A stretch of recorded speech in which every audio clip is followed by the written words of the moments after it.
প্রধানমন্ত্রী তারেক রহমানের ছেড়ে দেয়া বগুড়া ৬ আসনের উপনির্বাচনে বিএনপি জামায়াত সহ ৩ প্রার্থীর মনোনয়ন বৈধ ঘোষণা করেছে নির্বাচন কমিশন। সকালে জেলা নির্বাচন কার্যালয়ে প্রার্থীদের সামনে এই মনোনয়ন যাচাই বাছাই শেষে এই তথ্য জানানো হয়।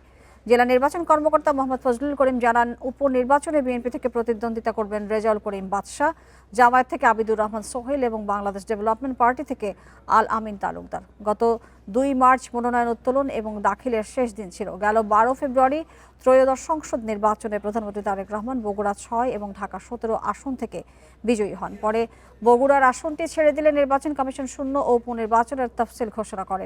এই আসনে আগামী ৯ এপ্রিল ভোট গ্রহণ অনুষ্ঠিত হবে।